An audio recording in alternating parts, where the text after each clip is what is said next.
Herkese merhabalar, ben Huri. Huri Metek Mutfak'ta kanalıma, mutfağıma hoş geldiniz. Sizler için tavada kolay köstebek pasta tarifi hazırlıyorum. Tarifimize hemen başlayalım. 1 adet tam yumurta, 1 su bardağı toz şekerle karıştıralım.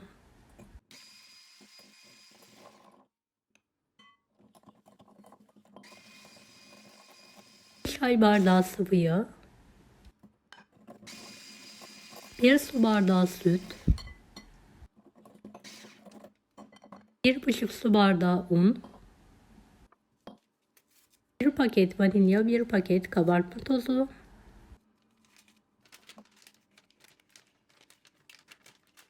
3 yemek kaşığı kakao. Tüm malzemeyi homojenlanana kadar karıştıralım. Hangi ülkeden veya şehirden izliyorsunuz merak ediyorum. Yoruma bildirirseniz sevinirim.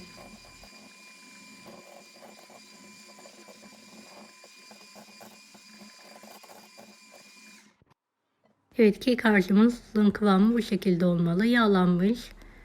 Tavaya dökelim. Kapağını kapatarak kısık ateşte arkalı önlü olacak şekilde pişirmeye bırakalım.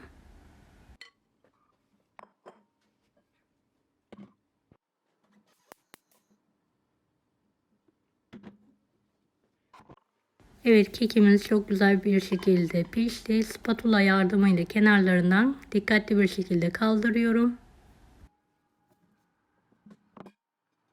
Pasta tabağı yardımıyla ters çevirelim ve tekrardan aynı tavaya alarak diğer tarafı da pişirmeye bırakalım.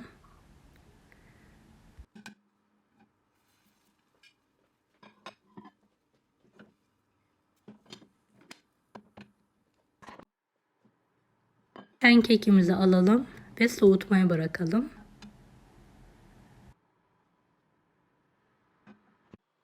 Kekimizi videodaki gibi keselim ve üst tabakayı alalım.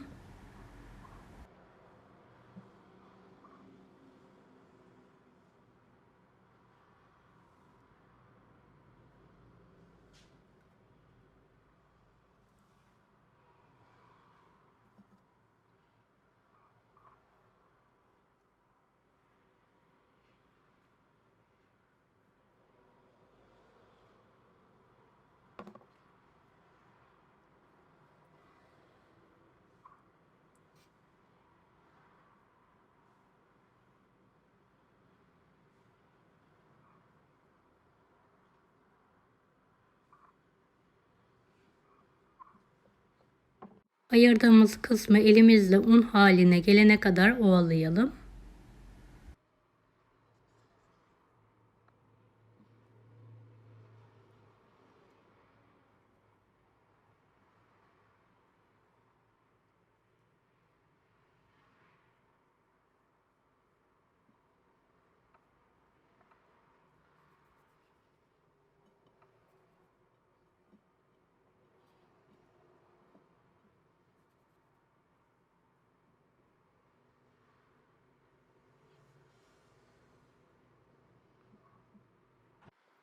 Kekimizin her tarafını süt yardımıyla ıslatalım.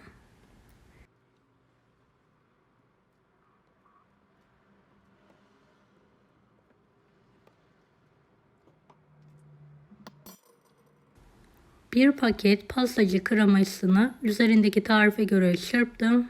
Bir miktar üzerine sürelim.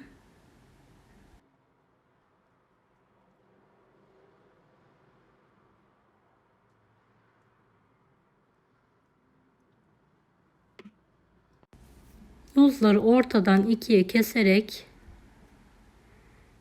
kekimizin üzerine alalım. Hiç boşluk kalmayacak şekilde muzla kaplayalım.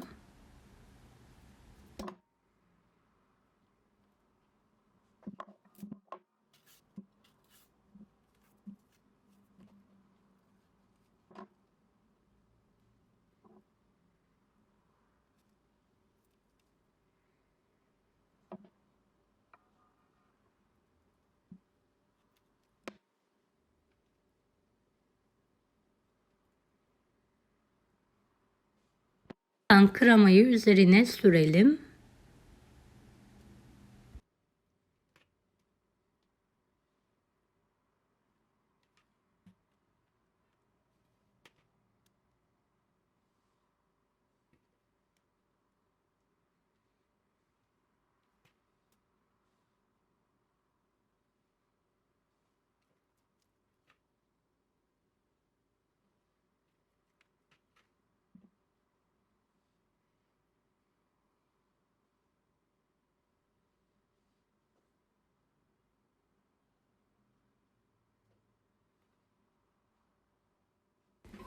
Evet, kek kırıntıları ile üzerine mantolama yapalım.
En az 3 saat buzdolabında dinlenmesi için kaldıralım. Dilimleyerek servise hazırlayalım.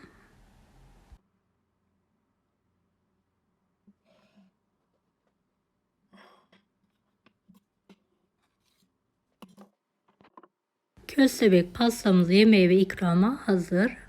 Kanalıma ücretsiz abone olmayı unutmayın. Bir dahaki videolarda görüşmek üzere. Allah'a emanet olun. Hoşça kalın. Daha farklı tarifler için bunları da izlemeyi unutmayınız.